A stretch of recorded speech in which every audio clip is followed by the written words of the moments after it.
안녕하세요. 저는 이번 행사를 주최한 정치외교학과 국내 정치 토의 소모임 아고라에서 소모임장을 맡고 있는 조은성입니다.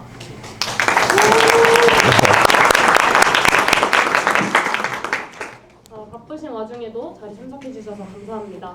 오늘 저희는 격변하는 현실 속에서 대한민국 정치와 우리가 나아가야 할 방향을 고민하고 청년 세대의 역할을 모색하는 시간을 갖고자 합니다. 특히 이번 강연에서는 초대 국민의힘 대표, 초대 개혁신당 대표, 현재 경기 화성시 의원이신 이준석 의원님을 모시고 진행하도록 하겠습니다. 1부는 이준석 의원님의 강연으로 진행하고 2부는 사전 준비된 질문과 현장 질의로 진행하겠습니다. 2부 현장 질의 시간에 여러분들의 많은 참여 부탁드리겠습니다. 다시 한번 안내드리자면 원활한 강연을 위해서 소음이 될 만한 것들을 무음으로 전환해 주시길 바랍니다. 그럼 바로 지금부터 이준석 의원님을 모셔보도록 하겠습니다. 큰 박수로 맞이해 주세요.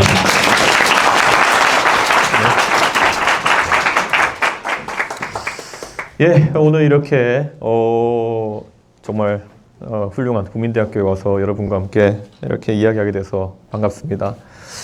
오늘 마침 제가 오기 전에 뉴스가 하나 떴죠. 윤석열 대통령 탄핵 심판이 드디어 선고가 난다고 합니다. 여기 다들 예측을 어떻게 하세요? 윤석열은 요즘 각자의 정치 성향을 드러내는 것이 뭐 크게 문제는 아닙니다. 그렇기 때문에 탄핵이 될 것이다. 네, 나머지는 굳이 물어보지 않겠습니다. 그런데 탄핵이 저는 될 거라고 생각합니다. 왜냐하면 지금 이렇게 저도 정치하면서 황당한 일은 처음 겪어봤습니다. 대한민국의 군인과 경찰이 1979년, 80년 이후에 동원되어 가지고 이렇게 국회를 점령하려고 한다든지 아니면 선관위를 털러 간다든지 이거는 정말 이해할 수가 없는 상황이거든요. 그렇기 때문에 이 상황에 대한 책임은 누군가 져야 된다. 그렇다면은 이 모든 것을 기획하고 지시했던 사람은 당연히 책임을 크게 져야 될 것이다. 이런 판단을 하고 있습니다. 그런데 제가요, 사실 요즘 들어가지고 많은 고민과 걱정이 있습니다. 이 정치의 과정 속에서 이 구조적인 문제가 왜 반복되는 것일까에 대한 고민을 하게 돼요. 사실 저는 무슨 운명입니까? 제가 2011년, 12년에 정치를 시작했는데 저는 사실 보수 진영이 이제 하락기에 들어온 뒤부터, 쇠락기에 들어온 뒤부터 제가 정치를 시작하게 됐는데 그러다 보니까 저는 열심히 했는데 2011년, 2012년에 박근혜 대통령을 그래서 총선도 이기고 대통령 만드는 데까지 일조했는데 그분이 2017년 돼가 탄핵당하고 그래서 나락간 보수정당을 살린다고 2021년 뭐 이렇게 해서 또 당대표까지 하면서 보수정당을 이기는 정당으로 바꿔놨는데 어떤 한심한 사람이 다 말아먹고 그리고 이 한심한 사람이 저를 빈털터리로 만들어가 내쫓고 근데 한 가지 다행인 게 있다면은 제가 기똥차게 이런 벼락이 떨어질 때는 그 당이 없더라고요. 그런데 박근혜 대통령 시절에도 탄핵이 될 땐 전 바른정당에 나가 있었고 그리고 지금 또 윤석열 대통령이 저를 또 내쫓아가지고 지금은 개혁신당에 이렇게 자리하고 있고 그러다 보니까 약간 이 파국을 제3자는 아니지만은 또 한 가지 다른 측면에서 지켜볼 수 있는 그런 상황이 되어가지고 여러분한테 얘기를 좀 할 수 있는 것 같습니다.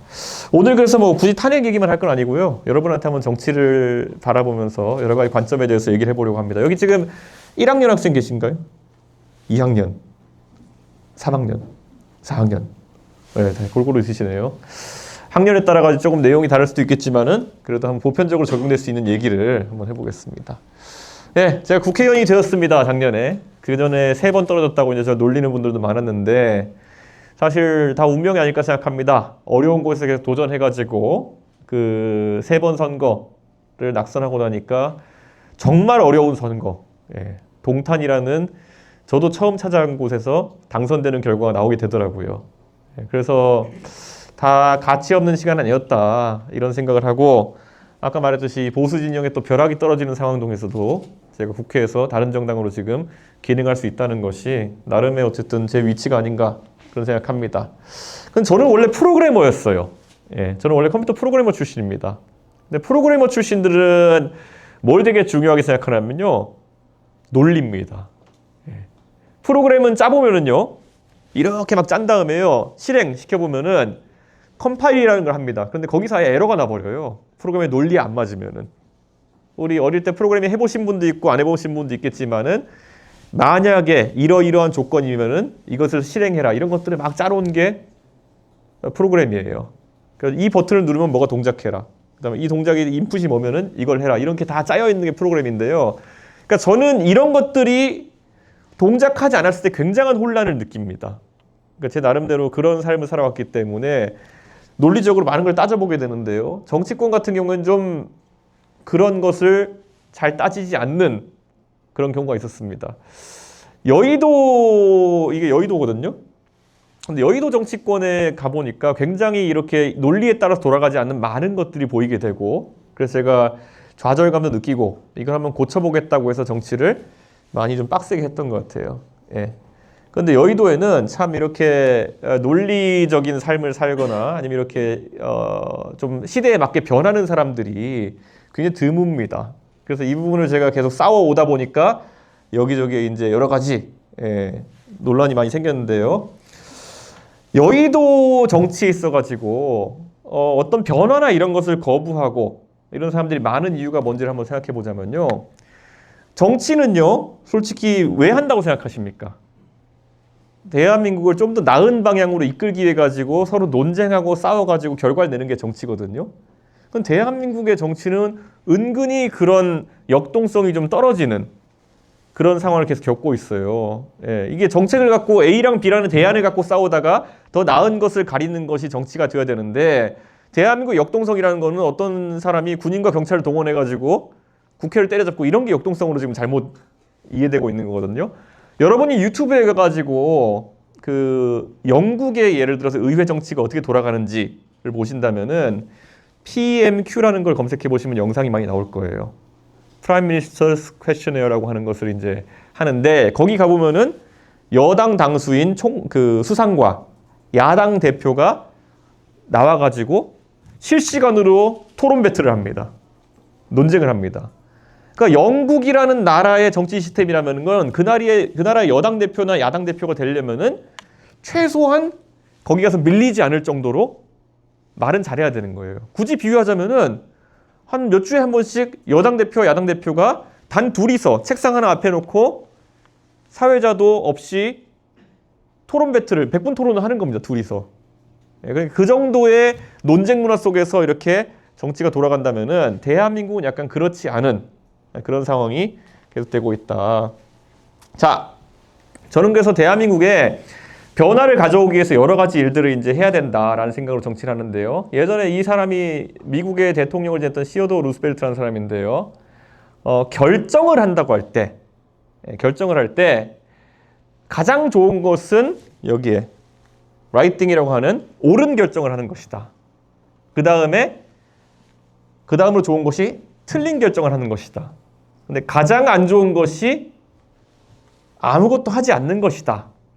이렇게 얘기한 적이 있어요. 근데 대한민국 정치는 어느 정도 아무것도 하지 않는 게 덕목인 것처럼 굴러간 지가 꽤 되었습니다. 왜냐? 대한민국 정치는 이제 어떤 변화를 하려고 할 때 그것을 어떻게 하면 한 방에 제압하는지를 너무 잘 알아버렸어요. 기득권 세력이. 그래서 아마 여러분 지금 보면은 지성과 반지성의 대립이라는 것이 대한민국 정치에서 계속 일어나고 있습니다.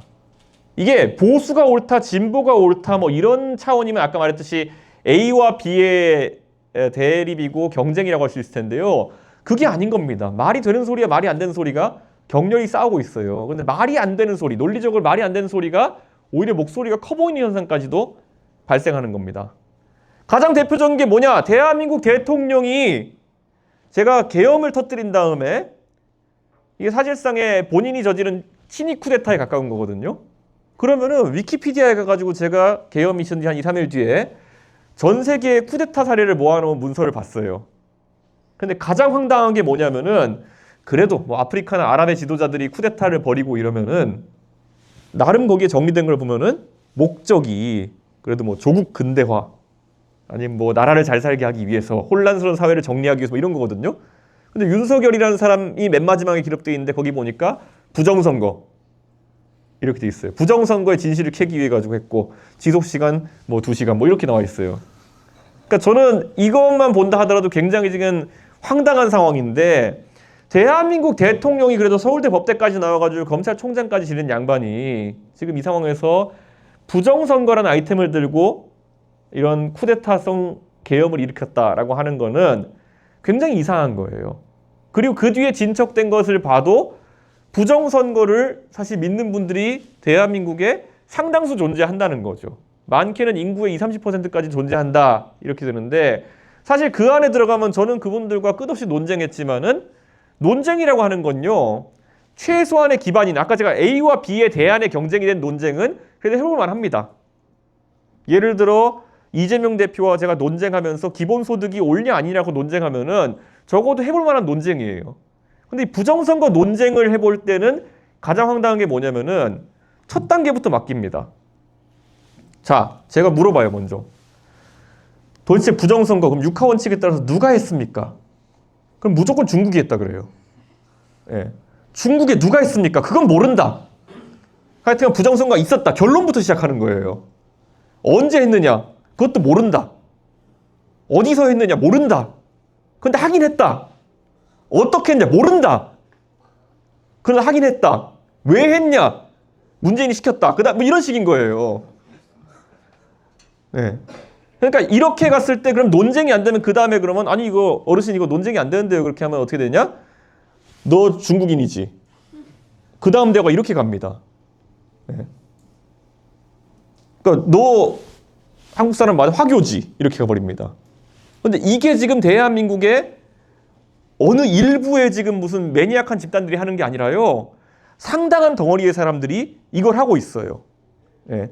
그리고 여기에 결론에 끼워 맞춰가지고 파닥파닥 낚여가지고 이제 논쟁이 아니고 그냥 우격다짐을 하고 있는 겁니다. 사실 이번에 계엄이 터지고 나가지고 지금 이제 3일 뒤면 선고가 난다고 하는데 지난 4달이 흘렀거든요. 4달이면요. 1년에 3분의 1입니다. 진짜 많은 시간이 흐른 거예요. 이 시간 동안 그러면은 대한민국이 무엇을 갖고 호송세월을 했느냐. 자, 처음에 계엄이 터졌어요. 그랬더니만은 일군의 사기꾼들이 가가지고 뭐라 그랬냐. 곧 트럼프가 우리를 구련하러 군대를 보낼 것이다. 예. 그때는 그럴듯하게 두고 여기서 믿었을 분이 있을지 모르겠지만 지금도 그걸 믿으면은 반지성이죠. 그거는. 예. 트럼프가 지금 군대를 가지고 와가지고 좀 있으면은 대한민국을 통치할 것이다. 그러니까 그때 윤석열이 풀려날 것이고 이재명 감옥 간다. 뭐 이런 거잖아요. 예. 그 다음에 수원에 있는 선거연수원에서 99명의 중국인이 체포되었다. 그래서 처음에는 주한미군이 끌고 갔다가 하다가 나중에 주한미군이 트위터로 그런 일 없다 하니까 주1미군이 끌고 가가지고 주한미군은 모르는 거다. 이런 식으로 얘기해요. 근데 이걸 보면서 되게 놀란 게 뭐냐면 그 다음에 어떻게 되느냐. 지금 광화문 광장에 가면은 무수히 많은 사람이 우리는 미국에게 헬프 시그널을 보내고 있어 하면서 성조기를 흔듭니다. 그럼 정작 주한미군과 주일미군은 거기에 대한 반박 성명을 트위터로 내요. 그런 상황을 우리가 어떻게 이해해야 되는 거냐는 거죠. 근데 이런 것에 지금 이게 제가요 지금 어디서 뭐 어렵게 찾아낸 끄트머리 얘기를 가지고 하는 게 아닌 거 아시잖아요. 이 이야기가 몇 달 동안 대한민국의 절반 정도의 의식을 지배했던 얘기라는 것이죠. 예. 아까 부정선거 얘기 좀 더 하자면요. 부정선거가 처음에 어떻게 시작됐느냐. 선거 지자마자 자기들끼리 왜 졌는지 받아들일 수가 없는 거예요. 결과를 믿을 수 없으니까 앞에 과정을 다 만들어버리죠. 제가 놀랐던 게 2020년입니다. 2020년에 그러니까 이 부정선거 담론이라는 게 2020년 총선에서 져서 시작한 거예요. 그 2020년 총선에 지고 나가지고 국회에서 갑자기 부정선거 옹호한 사람들이 그 회의실에서 대회의실에 집회를 엽니다. 거기 보면은 자기들이 나름 한 달 동안 연구해가지고 왜 이것이 부정선거인지를 결과를 발표하는 국민보고회 같은 걸 해요. 근데 국민보고회 거기 저도 이제 도대체 이 뚱딴지 같은 소리 뭐 하는지 보자. 그랬더니만은 자기들이 나름 파워포인트를 또 열심히 만들어 와가지고 1번부터 뭐 10몇 번까지 그 자기들이 생각하는 부정선거의 근거를 대요. 그런데 제가 기억하기에 가장 놀라웠던 건 뭐냐면은 9번이 뭐냐면 근거가 개표에 사용된 LG 그램 노트북에는 와이파이라는 기능이 내장돼 있다 해요. 예. 근데 그걸 보고 어르신들이 가가지고 야 드디어 찾았다. 와이파이라는 기능을 찾았다. 그래서 부정선거의 근거가 9번은 와이파이, 10번이 뭐냐 윈도우 10입니다. 와이파이를 쓴다 그랬더니 와 하고 다 드디어 증거를 찾았다. 문재인 이놈 이렇게 한 거예요. 10번은 윈도우 10을 쓰니까 부정선거다. 근데 이걸 가지고 계속 돈을 모금한 거예요. 굴러가가지고 어느 상계에 가니까 어르신들이 지하철에서 만나면은 아니 어르신 왜 부정선거입니까? 그러니까 와이파이란 걸 쓴대잖아. 이런 식으로 가는 거예요. 그러니까 저는 이런 반지성이 대한민국을 지배하는 사회 속에서 정치인들이 무엇을 해내야 되느냐, 그리고 과연 여러분들은 어떤 역할을 했느냐에 대해서 이제 서로 고민을 하게 되는 것이죠. 사실 그런 와이파이나 윈도우 10 같은 아끼는 분들이 지금의 젊은 세대일 수는 없겠죠. 하지만 저는 그러면 여기서 지금 여러분같이 아주 훌륭한 대학에서 공부를 하고 있는 그런 학생들 정도라면은 저는 이런 반지성에 대해 가지고 여러분은 지성을 상징하는 사람에 대해 가지고 맞서야 된다는 이야기를 하고 싶은 거죠. 사실 우리 사회에서 마주치는 수많은 반지성들은 때로는 어떤 권위에 따라서 여러분한테 강요될 수도 있고요. 아니면은 어떨 때는 여러분이 그냥 묵인하고 지나가는 게 낫다고 판단할 때도 있을지 모르겠어요. 예를 들어 여러분의 부모님 중에서도 부정선거에 심취해가지고 맨날 저런 거 보시는 분이 있을 수도 있어요. 근데 거기에 대해 가지고 여러분이 엄마 와이파이는 그런 게 아니야. 윈도우 10은 그런 게 아니야. 라는 말을 할 수 있느냐 없느냐가 이런 반지성이 확산되는 것에 있어서 굉장히 중요한 요소라는 거죠. 예. 99명의 중국인들 그런 거 없어. 이런 걸 여러분이 실제로 얘기할 수 있어야 이런 것이 조금씩 진화가 되는 것이겠죠. 근데 그게 아니라 여러분들이 그래 뭐 부모님이 뭐 저러고 다닌다 내가 놔둬야지 이렇게 갔을 때는 여러분이 나중에 이런 반지성에 의해 가지고 오히려 여러분같이 지성의 영역에 있어야 될 사람들이 피해를 입는 경우가 생길 수 있다는 거죠. 세상이 다 같이 미쳐 돌아가면 내가 이성을 가지고 있는지 별로 중요하지 않습니다. 그리고 세상이 어느 정도 미쳐 돌아가가지고 결국 대통령이란 자가 그것을 믿는 지점에 이르게 되면은 계엄이 터지고 대한민국이 거의 6개월 가까이 지금 정지 상태에 놓이게 되는 겁니다. 우리가 방관했던 대가치고는 너무 심각하죠. 예. 지금 와가지고 보면은 나중에 이것의 최종 버전이 뭐였습니까? 자신을 미국 CIA 요원이라 주장하는 캡틴 아메리카 복장을 한 관종이 등장해가지고, 예. 이 캡틴 아메리카가 막 이제 증언하고 다닙니다. 그런데 결국 구속됐죠. 그리고 드러난 것은 안병희 씨인가요? 그냥 관종 사기꾼이었다는 거. 위조된 신분증을 가지고 대한민국 절반을 들었다 놨다 했던 거죠. 근데 이런 일이 계속 발생하는 이유는 뭐냐? 그만큼 우리 사회에서 지성과 논리적으로 판단하는 능력 자체가 떨어져 가고 있기 때문이다. 이런 얘기입니다. 제가요, 저 정치하다 보면 이제 뭐 제가 젊은 사람들하고도 얘기 많이 하고 제가 뭐 방송 가서 많은 말 하고 이러다 보니까요. 제가 공격받을 일도 많죠. 제가 지금까지 살면서 받아본 공격 중에 제일 황당한 게 뭐냐면요. 제가 지하철 4호선을 타고 있었어요. 네, 그럼 지하철 4호선 딱 타면은 저를 알아보는 분들이 많죠. 근데 갑자기 저한테 어떤 어르신이 와요. 그러면 저한테 어떤 어르신이 이러는 거예요. 이준석이 자네는 왜 조국이 딸이랑 결혼했나? 이러는 거예요.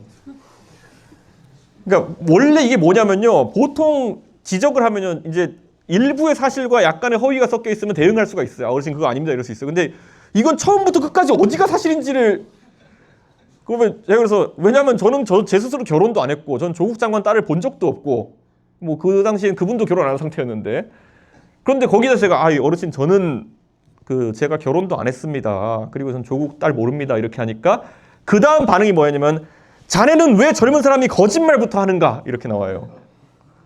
그러면 뭐라고 합니까? 그래서 아니 어르신 진짜 안 했다니까요. 결혼 그렇게 하면은 유튜브에서 다 봤다고 이렇게 싸워요. 그러니까 저는 이게 대한민국에 얼마나 무의미한 가치 없는 논쟁들이 지금 벌어지느냐. 이거를 이제 우리가 한번 생각해 봐야 되는 것이죠. 정치인들이 과거 같으면은 이런 일에 시간을 그렇게 많이 쓰지 않습니다. 그런데 지금 대한민국 정치인의 대부분은 그런 쓸데없는 가짜 뉴스나 아니면은 잡설들과 싸우기 해가지고 보내는 시간이 대부분입니다. 거의 다 그 선동 자료에 대처하고 그 거짓에 대처하는데 많은 시간을 쓰고 있습니다. 그렇기 때문에 이런 반지성의 상태를 어떻게 벗어날까가 굉장히 중요한 문제겠죠. 적어도 형식 논리라도 맞춰야 되는데 이 형식 논리를 맞추지 않고 그냥 우격다짐으로 가게 되는 거죠. 이게 우리가 보통 유튜브의 알고리즘 효과라고 이야기를 하는데요. 우리 사회의 정보 전달 체계라는 게 많이 바뀐 거겠죠. 예전에는 전국에 예를 들어 뭐 부정선거론자들이 1%가 있으면은 5천만 명, 50만 명 아닙니까? 그럼 동네에 풀어놓으면 몇 명씩 안 돼요. 근데 이들이 다 같이 모여가지고 우가할 수 있는 공간을 만들어준 게 바로 유튜브죠. 나 평소에서 내가 음모론 믿으면서 나 애국한다고 착각하고 있으면은 그냥 미친 사람 취급당해가지고 자연적으로 면역이 될 텐데 그게 아니라 어떤 애국자의 유튜브 채널에 가보면 나 같은 사람 몇십만 명 있는 겁니다. 그럼 자기들끼리 우가우가 하면서 역시 애국자들이 이 세상에 많군. 이러면서 본인이 이제 착시 효과에 빠져드는 거죠. 윤석열 대통령이 바로 그 지점에 빠져들었던 것이죠. 윤석열 대통령이 유튜브에 심취했던 이유가 무엇이냐? 많은 사람들이 물어보면 간단합니다. 옛날에 조국 사태 때 본인이 많은 공격을 받고 있었을 때 그때 문재인 정부 시절이니까 방송국 TV를 틀어보면은 자기 우월 준 사람 별로 없는데 유튜브를 트니까 갑자기 보수 유튜버들이 적의 적은 친구라고 조국 장관을 까기 시작하니까 본인에게 우군이 되는 걸 보면서 거기에 매료되기 시작해가지고 거기에 의존하게 된 것이죠. 원래 소수 종교에 해당하는 사람들이 마음을 얻게 되는 거 과정과 동일하죠. 현시에서 어려운 것이 있을 때 약간 좀 소수 종교나 특이 종교에서 접근해가지고 이렇게 포교하는 것처럼 그런 과정을 통해 가지고 대한민국 대통령이 포섭됐던 거죠. 네. 요즘 들어서 명태균 사건이라는 게 이제 많이 얘기가 나오잖아요. 근데 저는 대한민국 정치에 있어가지고 하다못해 일관성이라는 것도 좀 있어야지 우리가 대화하기 쉬울 것 같은데요. 윤석열 대통령이 처음에 명태균 사건이라는 것 때문에 문제가 됐을 때 그때 많은 사람들이 지적했던 게 뭐냐면은 아니 어떻게 여론조사 결과를 받아보면서 돈을 안 주고 무상으로 그걸 받을 수 있어? 갖고 엄청나게 지적했습니다. 근데 이 똑같은 건인데 요즘은 오세훈 서울시장을 공격하기 위해 가지고 그 똑같은 사람들이 하는 게 뭐냐면 어떻게 이런 사람한테 돈을 줄 수 있어? 이렇게 공격합니다. 그러면 여론조사 결과를 받아본다 또는 그걸 제공받았을 때 돈을 줘야 되는 겁니까? 안 줘야 되는 겁니까? 그러니까 결론에 끼워 맞춰가지고 이렇게 장단을 치다 보니까 한 가지 사안에 대해 가지고 동시에 두 가지 주장을 하는 그런 상황이 생기는 거죠. 근데 이게 의외로 통용이 됩니다. 세 달 전에는 돈을 주면 안 된다 그랬다가 지금은 돈을 안 줬다고, 돈을 줬다고 뭐라 그러는 거. 저는 이런 게 굉장히 정치에서 혼란스러운 상황이죠. 자, 그러면 이준석 입장에서는 자, 이준석이 그래 정치를 하는데 너도 그냥 그러면 여기에 대해서 닥치고 그냥 지나가면 되지 않을까? 누구처럼 옆에서 봉사활동이나 하고 그냥 입에 발린 소리 나고 하나만 하는 소리 하고 청년을 위해 일하겠습니다 뭐 이런 거 맨날 하고 다니고 하면 되지 않겠나? 저는 장애인을 사랑합니다 뭐 이런 거 하면 되지 않겠나? 왜 너는 그러면 여기에 대해서 이야기를 하느냐라고 했을 때 저는 정치를 해서 대한민국을 바꾸고 싶어요. 제가 정치인으로서 제가 어디까지 올라가느냐 이것의 경쟁도 있겠지만은 사실 그것보다는 나중에 뭘 바꿨느냐로 기억되고 싶은 거거든요. 근데 그렇게 좋은 게 좋은 거지 하는 방식으로는 어떤 것도 바꿀 수 없다라는 결론에 도달하게 된 거죠. 사실 대한민국에서 사탕 발림하는 것만큼 쉬운 게 어디 있습니까? 제가 그거 몰라가지고 이렇게 살까요? 아부하고 사탕 발림하고 그리고 어느 누구도 화나게 않게 하는 합법. 제가 시작하면 너무 누구보다 잘할 겁니다. 잘할 자신 있어요. 어느 누구도 화나지 않게 하는 합법. 근데 그걸 해가지고 대한민국 바뀔 수 있겠느냐라는 걸 보는 거죠. 그래서 저는 맞는 말을 하면서 살기로 했다. 맞는 말은 두 가지 의미가 있죠. 올바른 말이라는 말, 옳은 말이라는 얘기가 있을 거고 처맞는 말이라는 얘기가 있겠죠. 근데 제가 하는 말들은 대부분 결과적으로 나중에 가면 옳은 말이 될 것이고 맞는 말이 될 것이고 지금 현실에서는 시작할 때는 처맞는 말이 되는 경우가 많다. 이거는 제가 뭐 굉장히 세디스트적인 측면이 있어서 그런 게 아니라 실제로 옳은 말, 맞는 말을 하는 것을 일관적으로 유지해야지만이 나중에 혼란을 겪지 않는다. 이런 생각을 좀 하기 때문입니다. 자, 여러분이 이제 사회 초년생으로 이제 사회에 들어가게 되면은 이런 말씀을 드리고 싶어요. 아까 제가 시어도 루스벨트가 했던 말처럼 선택의 기로 했을 때 옳은 선택을 하는 것이 제일 좋고 틀린 선택을 하는 것이 그 다음이고 아무 선택도 안 하는 것이 최악이다 이렇게 말했는데요. 여러분은 삶에서 앞으로 많은 선택을 하게 될 겁니다. 이미 여러분이 대학 올 때 여러분 과 선택한 거 만족하시나요? 만족하는 분도 있고 아닌 분도 있을 텐데 이런 선택들이 앞으로 한 몇백 가지 뭐 국민대회 만족하시나요? 몇백 가지 몇천 가지가 이제 있을 텐데 이 선택의 누적이 나중에 여러분의 삶에서의 여러분의 성과를 나타내게 되는 겁니다. 근데 이렇게 말씀드리고 싶어요. 여러분 혹시 보험이라는 거에 대해 생각해 보셨나요? 보험이 뭘까요? 혹시 경제학과 있어요? 없죠? 보험이라는 상품이 뭐 어떻게 돈을 번다고 생각하세요? 이게 경제학 개론을 들어보면은 맹쾌 경제학의 이제 가운데쯤에 나오는 건데 보험은 여러분의 위협에 대한 위협 회피 비용입니다. 여러분이 그 차 타고 가다 사고 날 확률, 그래서 엄청난 돈을 지출해야 될 확률, 그 부담을 회피하기 위해 가지고 보험료를 자동차 보험료를 내는 겁니다. 여러분의 암이 걸려가지고 엄청나게 많은 돈을 병원비로 지출할 상황을 회피하기 위해 가지고 암보험을 조금씩 돈을 내는 겁니다. 그런데 여기서 중요한 거, 자 그러면은 왜 보험회사가 그런 걸 해서 돈을 버느냐? 여러분은 실제로 여러분 삶에 있는 위협들을 실제 가치보다 높게 평가하고 있어요. 예. 여러분이 비행기를 탈 때 비행기 사고가 발생할 확률은 몇백만 분의 1도 안 돼요.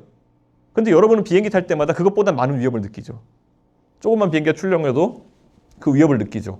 그래서 만약에 여러분이 비행기를 탈 때마다 비행기 사고 나면은 10억을 주는 보험을 500원에 가입할 수 있다.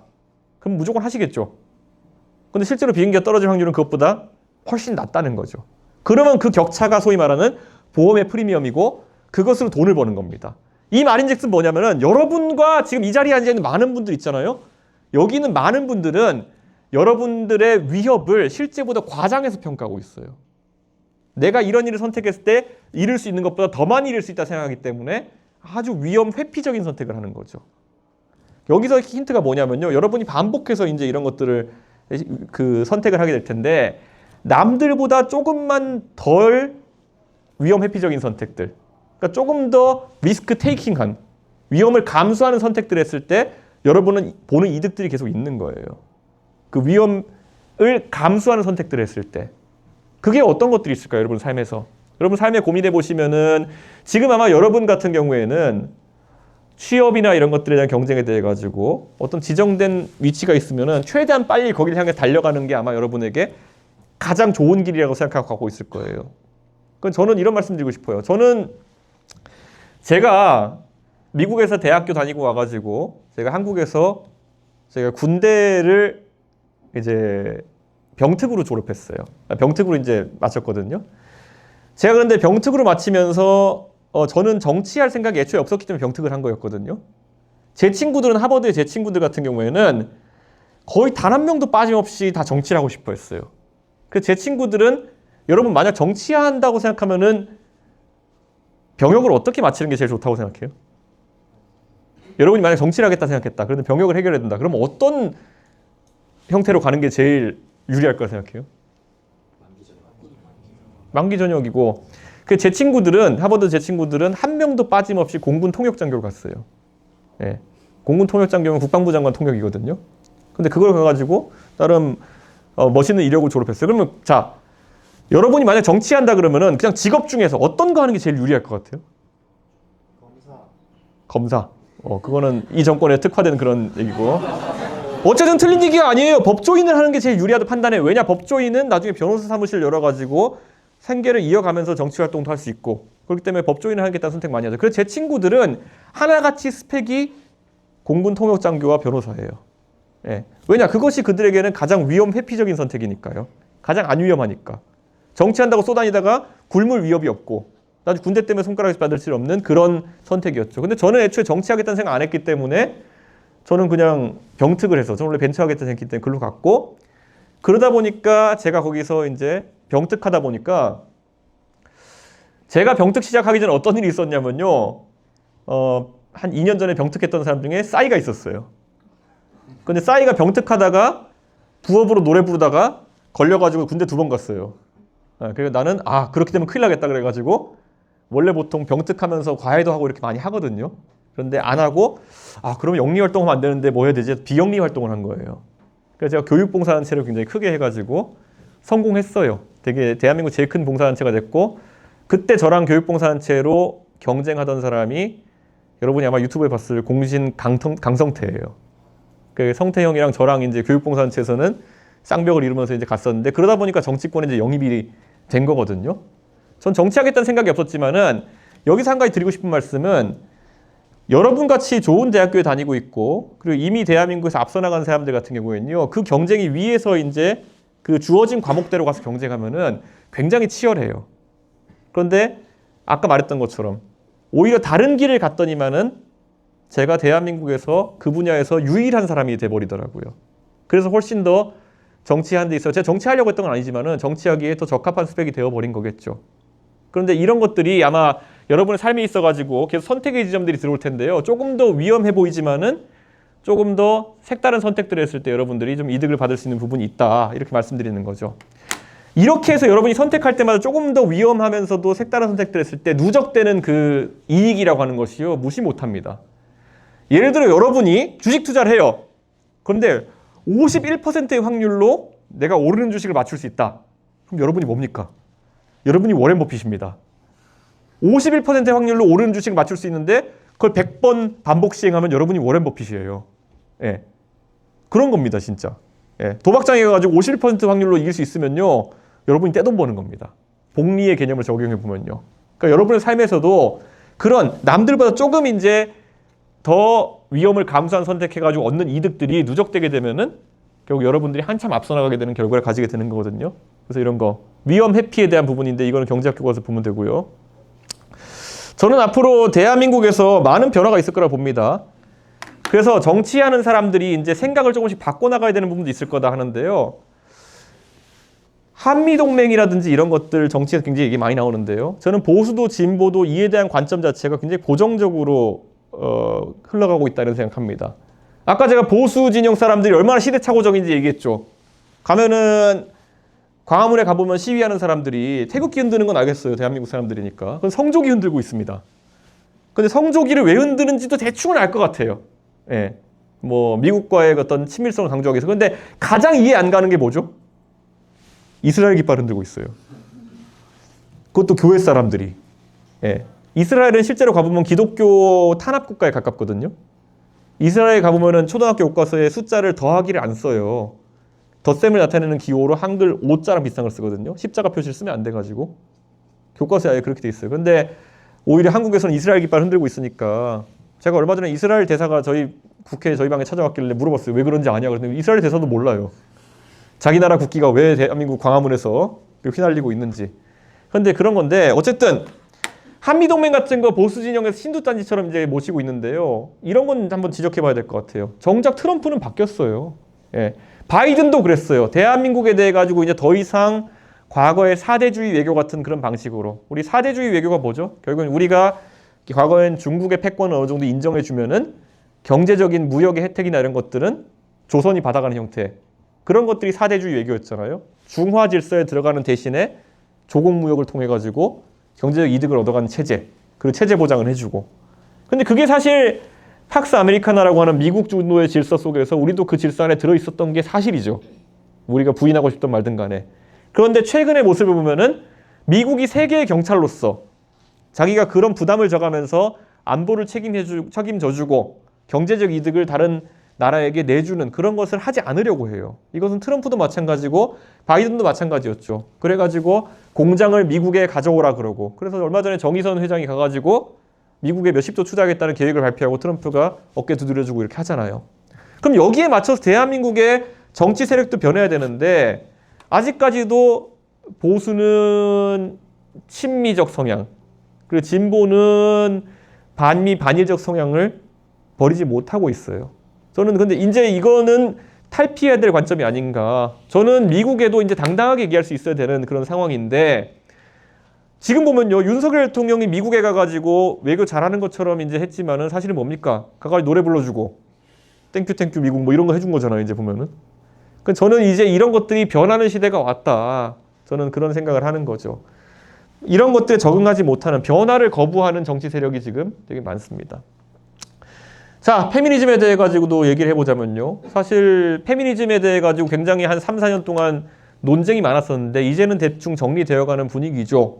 예, 더 이상 이제 정치권에서도 젠더 이슈를 그렇게 크게 다루지 않는 게 왜냐하면 이 페미니즘이라는 것 중에서 레디컬 페미니즘에 해당하는 것들 지금 대한민국 페미니즘의 역사가 한 20, 30년 됐다고 치면은 당연히 김대중 정부 시절에 여성부가 생기고 이랬을 때는 그 역할이 필요했죠. 왜냐하면 그때는 가부장제도 굉장히 심했고 제도적으로 여성에게 불합리한 제도들이 많았기 때문에 그걸 개혁하기 위한 여러 가지 조치들을 할 필요가 있었죠. 그래서 여성부가 역할을 다 한 다음에 그 다음부터 이제 여성부가 원래 일시적으로 생성된 부처였는데 계속 유지되면서 엉뚱한 할 일을 찾아다니면서 이제 이런 일들이 좀 이상한 방향으로 흐르기 시작한 거죠. 그러다 보니까 레디컬 페미니즘이라는 것이 이제 국제적 조류에서도 있었고 우리나라에서 발달하게 되는데 최근에 가장 충격적인 사태가 이제 결국에는 이게 동덕여대에 제가 갔다 왔었는데 동덕여대에서 결국엔 공학 반대 시위를 하면서 자기 학교를 자기 손으로 이제 때려 부수는 그런 상황이 발생했던 거죠. 근데 이게 현장에 가보고 좀 굉장히 놀랐던 게 뭐냐면은 도대체 무슨 목적인지를 알 수가 없는 그런 시위가 이제 실제로 진행이 됐다는 거죠. 공학 반대라고 하는데 사실 공학 반대를 하려면 공학을 하기 위한 어떤 결정을 하고 그에 따른 의견 수렴의 과정이 있었을 때 거기에 대한 반대 의견을 내야 되는 것인데 그냥 아이디어 차원에서 한번 나온 것에 대해 가지고 학교를 때려 부수는 정도까지 갈 일이냐라는 인식이 있었던 거고 제일이 황당한 게 뭐냐면 이게 지금 연합뉴스에 촬영한 사진인데 얼마 전에 있었던 동덕여대 졸업식 사진이거든요. 자기 학교를 일부 학생들이 자기가 때려 부수니까 그 다음에 도대체 졸업 사진을 찍을 공간이 없는 거예요. 그래가지고 실제로 배경의 어느 각도를 잡아도 이런 게 잡히는 그런 상황 속에서 지금 판때기 앞에 놓고 이렇게 사진 찍을 수밖에 없는 자기가 정들었던 교정에서 졸업사진 하나 찍을 수 없는 상황이 됐던 건데 저는 이게 사실 많은 동덕여대 구성원들 그리고 또 우리 사회 일원들한테 충격을 준 사안이 아니었을까 이런 생각을 합니다. 왜냐하면 우리 사회에서 결국에는 어떤 전혀 말로써 이런 타협이나 이런 걸 풀어내지 못했다는 걸 방증하는 것이거든요. 그래서 저는 이게 앞으로 대한민국에서 정말 어찌 보면 보호받고 지금까지 과격한 행동이 좀 자제되어야 될 공간이었던 교육의 현장에서도 이런 일이 발생했다는 것 때문에 앞으로 걱정이 커지는 것이고 저는 아직도 걱정하는 게 만약 이번 주 금요일 날 윤석열 대통령이 저는 100% 탄핵될 거라고 생각하고 8대 0이라고 생각하는데 8대 0 탄핵이 인용되면은 어떤 일이 발생할까? 헌법재판소를 습격하려는 일부의 무리가 있지 않을까? 폭력 사태를 일으키는 사람이 있지 않을까? 여러분 솔직히 걱정되실 거 아닙니까? 최근에 대한민국에서 해서는 안 되는 일들이 너무 많이 일어나잖아요. 어떻게 서부지법을 법원을 때려 부수러 갑니까? 제가 현장도 갔다 왔는데 판사를 잡으러 그 법원 위에까지 뛰어 올라가고 판사 잡았으면 어떡할 건데요? 판사를 못 발견했으니 망정인데 발견했으면 어떨 건데요? 뭐 습격할 겁니까? 대책도 없이 이렇게 가는 거죠. 저는 이런 것들을 보면서 굉장히 대한민국 위기에 있다라는 생각을 하는데요. 저는 뭐 사실 그래서 대한민국에서 이제 우리가 해야 될 일은 뭐냐면 지성의 영역에서 이런 논쟁의 과제들을 하나씩 풀어나가야 되는 것이다. 저는 그렇게 생각합니다. 제가 사실 아까 맞는 말을 계속 던지겠다고 얘기했는데요. 제가 작년에 개혁신당이라는 당을 차리면서 던졌던 것 중에 보면은 뭐 이런 것이 있습니다. 제가 노인무임 승차대회 가지고 이제 개혁이 필요하다라는 얘기를 던졌어요.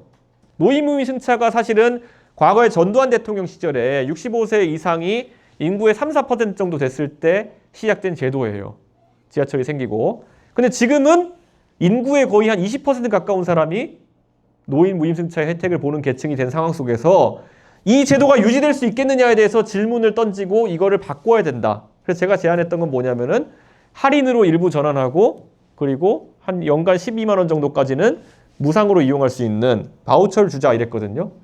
근데 이 논의 정도면 굉장히 온 거는 아닌데 이 논의를 꺼내자마자 바로 다른 정당들에서 뭐라고 했는지 혹시 기억나신다면은 노인 갈라치기 하지 마라.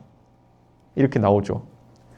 그러니까 우리가 토론을 하는 과정 속에서 가장 지양해야 되는 게 뭐냐면은 한마디의 단어로 싸잡는 거를 할 때는 그거에 대한 강한 거부를 해야 된다는 거죠. 예전에 통일에 대해 가지고 조금 다른 생각을 가진 사람을 한마디로 정리하기 위해 사용했던 단어가 뭐겠습니까? 빨갱이. 예. 통일에 대해서 누군가는 예를 들어 햇볕 정책 같은 정책을 선호한다. 충분히 해볼 수 있는 생각이거든요.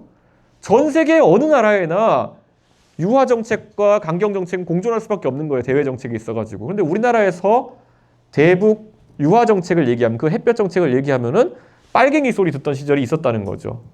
김대중 대통령이 당선되셔가지고 실제 그거를 대통령의 권한을 할 수 있기 전까지는 북한과의 대화를 얘기하는 것 자체가 빨갱이 소리라는 말로 정리될 얘기였던 것이죠.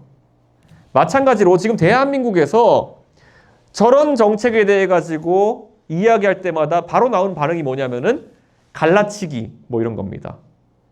그 말을 하면서 계속 반복이에요. 그냥 뭐만 말하면 갈라치기. 너 갈라치기 하지 마. 너 갈라치기 하지 마. 이런 말만 반복하거든요. 그러다 보니까 결국 어떤 일이 생깁니까? 이 문제는 절대 다뤄지지 못하고 쭉쭉쭉 흘러가지고 이제는 지하철 요금 2,000원 시대가 바로 앞에까지 다가온 거죠. 지금 수소 원가로 치면 이미 2,000원 넘었어요. 근데 그거를 적자를 계속 불려가면서 1,450원, 1,500원대 묶어놓는 거죠, 지금. 지금 1,400원에 1,550원까지 곧 오른다고 하는데 저는 이게 기본 요금이잖아요. 예, 몇 정거장만 타도 요즘 100원씩 바로 오르는데 저는 결국에는 노인들은 결국에는 지하철 타고 무료로 이제 다니면서 젊은 세대가 그걸 메꾸기 위해 가지고 인당 2,000원이 넘는 비용을 부담해야 되는 상황이 온다. 이게 얼마나 이제 당황스럽다는 거죠. 그리고 이러니까 너무 비싸다고 말이 많으니까 또 뭘 만들어야 됩니까? 기후동행 카드를 만들어야 되잖아요. 그 기후동행 카드를 만들어가지고 또 그거 부족분은 또 세금으로 메워야 되는 것이고. 예. 그러니까 저는 이게 반복되는 게 뭐냐면요.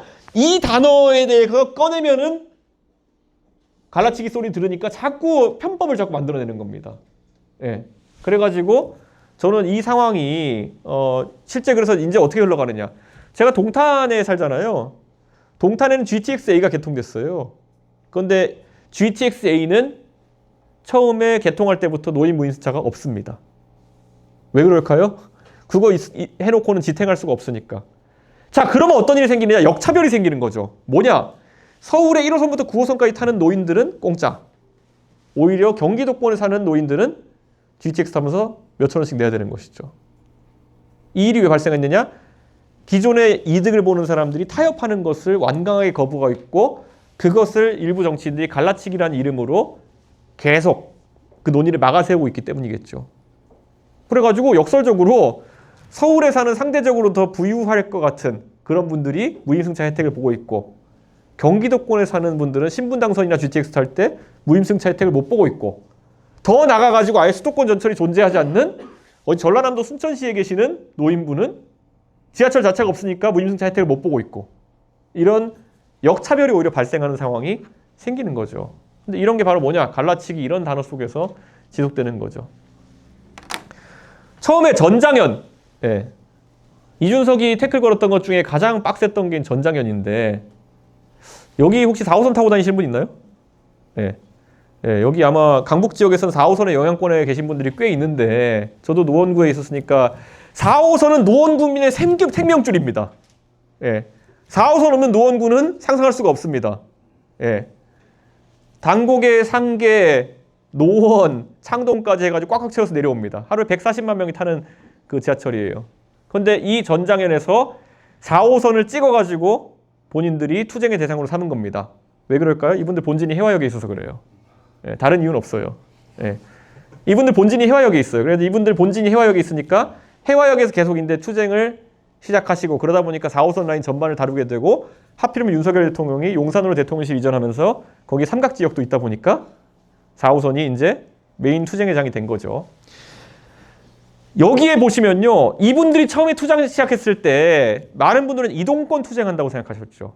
예. 저분들이 너무 지하철을 타는 게 어려워가지고 본인들의 생존의 권리를 주장하고 있는데 이 이준석, 이 피도 눈물도 없는 인간은 왜 저걸 반대하는 것이냐 정도로 이해했던 사람들이 95% 이상이었어요. 논리적으로 좀 이상하지 않나요? 왜냐하면은 지하철을 타기 너무 어려운데 저분들이 매번 승강장에까지 잘 내려오셔서 시위하세요.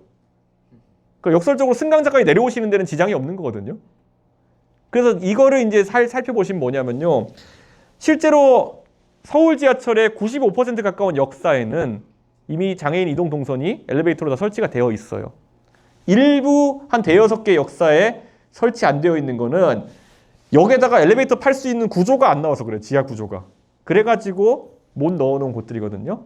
근데 이분들이 그래가지고 투쟁하시면서 맨 앞에 전면에 내세운 거는 이동권 투쟁이에요. 네. 우리가 이동권 때문에 이렇게 누워가지고 이걸 지하철 운행도 방해하고 하는 겁니다. 국민 여러분 이렇게 하세요. 근데 실제로 아까 말했던 것처럼 지하철 탑승하시는데 문제가 없는 상황이에요. 전 세계에서 가장 잘 돼 있어요. 장애인 이동 동선이. 그런데 대부분의 대중은 장애인에 대해 가지고 측은지심으로 우선 바라보기 때문에 저게 맞겠거니 하면서 이제 보는 거죠. 근데 그 주장의 이면으로 이제 들어가 보면은 저분들이 주장하는 항목 중에 보면은 탈시설이라는 게 있어요. 예. 탈시설이라는 게 뭐냐면요. 지금 장애인분들 중에서 중증이신 분들 같은 경우에는 어떤 시설에 모여가지고 사시는 분들이 있죠. 그러면은 거기에 예를 들어 한 20명이 사신다고 하면은 거기에 도와주시는 분이 한 대여섯 분 계시고 이런 구조로 이런 시설들이 운영이 되겠죠. 근데 이분들의 주장은 뭐냐면 탈시설을 해야 된다. 탈시설이란 게 뭐냐? 이분들이 각자의 집에서 생활하실 수 있어야 되고 이분들의 활동을 보조하기 위해서 국가는 모든 비용을 대야 된다는 주장이에요. 그럼 이분들의 구조대로 가게 되면은 어떻게 되냐면 장애인 한 분이 예를 들어 집에서 시설이 한 집에서 생활하세요. 그럼 이분이 몸을 가누시거나 아니면 의사 표현하기 어려우신 중증이시면은 그러면은 이분을 도와드리는데 2명에서 3명 정도의 사람이 고정으로 붙어야 돼요. 그러면은 이 말인즉슨 뭐냐면은 장애인 한 분이 탈시설하기 위해 가지고는 실제로 2분에서 3분에 해당하는 사람들의 활동 보조비를 국가가 다 부담해야 되는 거예요. 그럼 여러분들이 그냥 이걸 상식적으로 봤을 때 이게 유지 가능한 복지 체제인지에 대해 가지고 생각을 해봐야 되는 거거든요. 근데 이분들은 그거를 주장하실 수 있죠. 근데 그 주장이 관철되지 않기 때문에 결국 지하철에서 140만 명이 타는 4호선이 운행하지 못하도록 해가지고 자신의 뜻을 관철하려고 하는 것인데 저는 여기에 대해서 지적했죠. 이렇게 주장하면은 이거는 들어줄 수가 없다. 비문명적인 행동이다라고 했더니만은 장애인 혐오자로 이제 제가 몰렸죠. 근데 저는 이런 생각이에요. 여러분한테 한번 생각해보고 싶은 게요. 장애인이 선하냐 악하냐를 여러분은 장애인의 특성으로 판단할 수 있나요? 장애인이 더 많은 도움이 필요하다. 일반적인 활동에 더 많은 도움이 필요하다 정도는 동의할 수 있겠지만은 장애인이 선하다 악하다는 판단의 기준이 없어요. 그렇기 때문에 장애인이 실제로 이런 주장을 할 때 어떻게 우리가 받아들여가지고 어떤 협의의 테이블에서 이걸 논의해야 되느냐도 하나의 중요한 지점인데 지금까지 오히려 장애인 문제에 대해 가지고 여의도 정치권이 일반적으로 대했던 방식은 뭐냐면요. 저분들 맨날 저런다. 그러니까 한 1년에 한 번 정도 만나서 들어주는 척하고 돌려보낸다. 네. 그 다음에 또 1년쯤 뒤에 들어주는 척하고 돌려보낸다. 이게 반복돼 왔던 거예요. 그러니까 저는 오히려 이게 장애인 입장에서 미치고 팔딱 뛸 노릇인 것이요. 그래서 만나주면서 예예 다 들어드리겠습니다 한 다음에 그냥 돌려보내는 거죠. 근데 이게 지금까지 정치인들이 해왔던 일인 게 뭐냐면은 그게 가장 안전한 거거든요. 그 사람들한테는. 왜냐? 저같이 따지고 들어가지고 지하철 보니까 역사의 95%가 엘리베이터 돼 있는데요. 그러면 바로 야 너 장애인 혐오 이렇게 나오거든요. 그거를 제가 굳이 했던 이유는 뭐냐면 이 문제의 실제 본질이 뭔지를 한번 들여다보고 싶었어요. 계속 저도 바보가 아닌데 그냥 만나가지고 도와드릴게요 하고 1년 뒤에 보면 되죠. 예. 그게 소위 말하는 지금까지 정치인이 해왔던 가식의 행동들이라는 겁니다. 이렇게 해가지고 어떤 문제가 해결될 수 있다는 거죠. 예. 그러니까 저는 이런 문제에 대해 가지고 앞으로 완전히 우리 사회가 다른 접근을 해야 된다 이런 생각하는 거죠. 혐오라는 단어, 아까 갈라치기라는 단어와 동시에 굉장히 이런 논의를 저해시키는 요소 중에 하나입니다. 여러분 혐오의 정의가 뭔지 혹시 아시나요? 혐오의 기본은 싸잡아야 돼요. 예. 나는 전장현이 4호선을 막고 시위하는 것은 옳지 않은 행동이라 생각해. 제가 만약에 행동에, 그러니까 4호선을 막고 움직이지 못하게 하는 것에 비중을 찍어가지고 얘기하면은 그 혐오가 아닙니다. 왜냐? 저는 보수단체가 똑같은 방식으로 시위해도 싫어할 거예요. 그러니까 그 사람의 특성에 따라 싫어하는 게 아닌 거죠. 근데 만약에 나는 장애인이 싫어 이러면 이거는 혐오입니다. 그 사람이 장애인이라는 이유로 싫어한다니까요. 나는 국민대생이 싫어 그러면 국민대생 혐오입니다. 그러니까 이 특성이 아주 이제 구분이 되는 것인데 저는 분명히 전장현이 저런 방식으로 자신의 뜻을 관철하게 하는 것은 저는 부정적으로 생각한다라는 말을 했는데 너 장애인 혐오지. 이렇게 나오고 거기에 맞아 이준석 장애인 혐오 이렇게 달리는 것이 아까 말했던 이런 논의를 굉장히 어렵게 만드는 그런 문제인 것이죠. 왜냐? 그분들의 마음속에는 그분들이 정치인도 아닌데 그렇게 댓글 달고 흩어지는 분들에게 정치인도 아닌데 그분들이 무슨 책임이 있겠어요. 네. 하지만 혐오라는 단어를 남용하는 것은 사실 빨갱이라는 단어를 남용하는 것이나 아니면 갈라치기라는 단어를 남용하는 것만큼이나 대한민국의 독을 푸는 행동이다. 이렇게 말씀드리고 싶은 거죠. 결국 그렇게 누군가에 대해 가지고 간편하게 평가하고 하는 것 하나하나가 문제를 해결하기 위한 누군가의 노력에는 굉장히 장애 요소가 되는 것이죠. 그래서 저는 그런 부분을 한번 혐오, 갈라치기 이런 용어 이런 거죠. 어쨌든 저는 뭐 앞으로 대한민국에 있어가지고 많은 변화가 필요할 텐데요. 네, 오늘 질문을 많이 받기 위해서 이런 건 다 패싱할 텐데 대통령 선거는 5년에 한 번씩 있는 선거입니다. 그렇기 때문에 여러분이 이 선거에서 어떤 판단을 하느냐가 여러분의 20대 중반 후반을 지배해요. 네. 여러분들이 이 대통령 선거가 만약에 치러지게 된다면은 그 이후에 여러분 20대 후반 돼가지고 이제 또 다른 대통령 선거를 치를 거거든요. 그런데 그 사이에 여러분의 가장 황금기가 지나갈 겁니다. 그렇기 때문에 이런 것들을 판단해 가는 게 되게 중요하고요. 미래를 예측하는 가장 좋은 방법은 미래를 만드는 것이다라고 피터 드러크가 얘기했어요. 그래서 만약에 정치에 있어가지고 여러분이 어떤 바라는 정치에 이상향이 있다고 한다면은 여러분이 만드셔야 됩니다. 만드는 것은 어떻게 하느냐? 능동적인 참여를 해야 되는 것이고, 능동적인 참여가 뭐냐? 정당에 가입하고 이런 게 아니다 하더라도요, 적어도 정치가 여러분이 바라는 이성의 영역에 있게 만들어 주셔야 됩니다. 그래서 여러분들 개개인은 약해 보일지 모르겠지만은 여러분이 한 경향성을 가지고 움직이면은 사실 그게 대한민국을 바꾸는 것이거든요. 그래서 아까 말했던 것처럼 여러분이 실제 그라운드에서 뛰고 있는 정치인 하나하나가 사실 여러분이 하는 말에 주목하고 있어요. 안 보는 것 같지만 다 봐요. 근데 그 안에서 공정한 심판이 돼주고 실제로 올바른 그런 어떤 방향성을 잡아주셔야 된다 이렇게 말합니다. 여러분이 한 6만 명 이렇게 들어가 있는 서울 월드컵 경기장에서 여러분 6만 명 중에 하나라고 생각하죠. 거기서 여러분이 같이 모여가지고 오필슨 코리아를 부르면은 여러분은 그 안에서 뭐 하나의 화음이 돼가지고 응원 목소리 좀 들리겠지만요.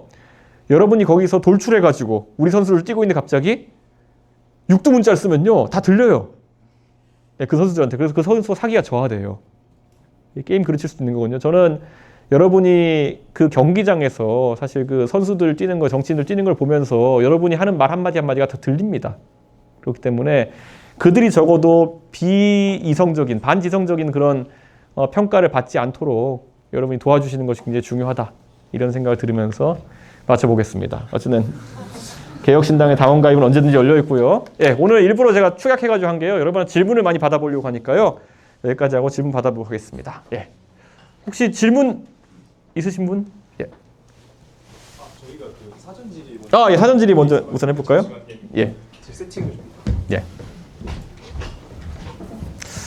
아유, 근데 진짜 정치가 요즘 이렇게 혼란스러운 건 저도 처음 겪어봅니다. 예, 특히 저는 윤석열 대통령에 대한 굳은 신뢰가 있거든요.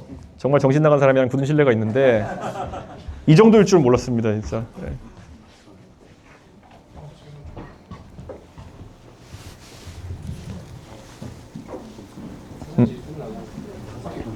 간단하게 할 거고 예, 5개 정도 사전 질문이 있다고 하는데 최대한 많이 답하기 위해서 짧게 답하겠습니다. 예.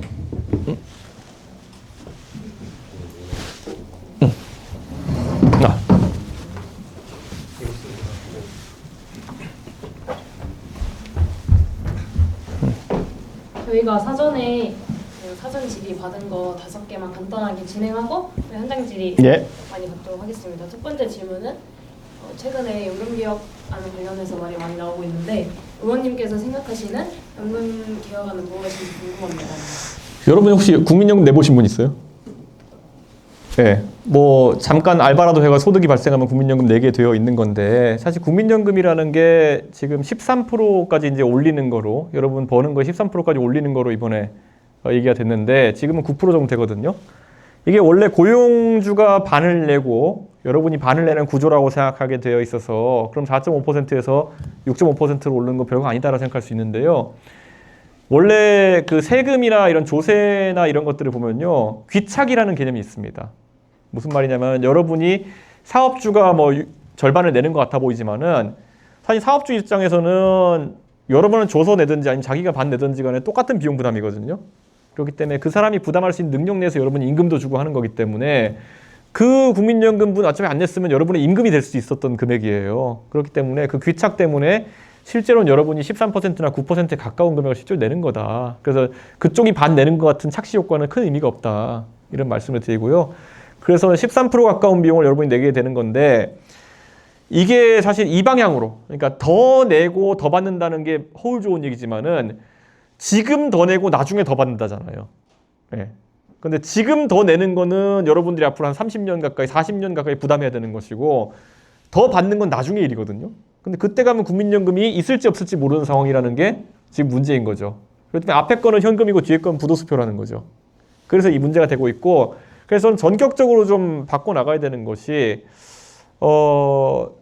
국민연금 제도에서 지금 KDI에서 제안했던 거 보면은 구연금과 신연금을 분리하자라는 얘기를 해요. 구연금이라고 하는 건 지금 운행되는 연금 제도고요. 신연금이라는 거는 나중에 여러 가지 안전장치를 넣어가지고 새로 만들자는 건데, 그런 문제는 구연금이 설계된 제도 자체가 나중에 여러분이 폰지 사기처럼 대주면은 그걸로 가져갈 계획이었는데 그게 사라지잖아요. 여러분이 신연금에 넣게 되면은. 그렇기 때문에 여기서 보완해야 되는 게 뭐냐면, 구연금의 혜택을 볼 사람들이, 그러면 지금 기성세대죠. 그분들이 상당한 부분을 조세로 메꿔 넣어가지고 당신들끼리 해결해라 라는 사회적 합의가 돼야 되는 것이죠. 당신들이 지금까지 펑크난 부분이 있으면은 당신들 세대에서 메꾸고 가라 라는 얘기를 해야 되는 것인데, 이거를 절대 받아들이지 않죠. 왜냐? 유권자의 지금 가장 큰 덩어리가 거기에 50대, 60대 블록이 있으니까요. 그래서 이 부분에 대해 가지고 저는 조세 투입을 조금이라도 해야 되는 상황이다. 그래서 이걸 완화시켜야 된다라는 입장을 저희가 갖고 있는 거고요.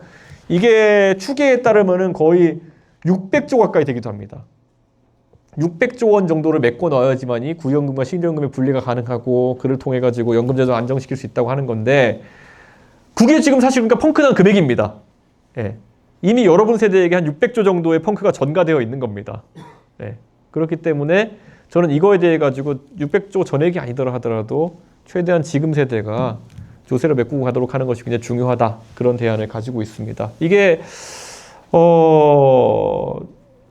지금 이 연금 개혁안이라고 이름 붙여진 거 오늘 공표되었는데, 이게 통과된 대로 가면요, 여러분이 이제 사회 활동을 시작하고 내기 시작하면요, 평생 아마 내야 될 연금의 양이 한 5천만 원 정도 늘어날 겁니다. 여러분이 일반적인 노동자로 살아간다고 했을 때요. 여러분이 고소득자가 되면 더 많이 늘어날 거고요. 그런데 그에 비해서 여러분이 더 받게 될 연금은 한 2천만 원 정도.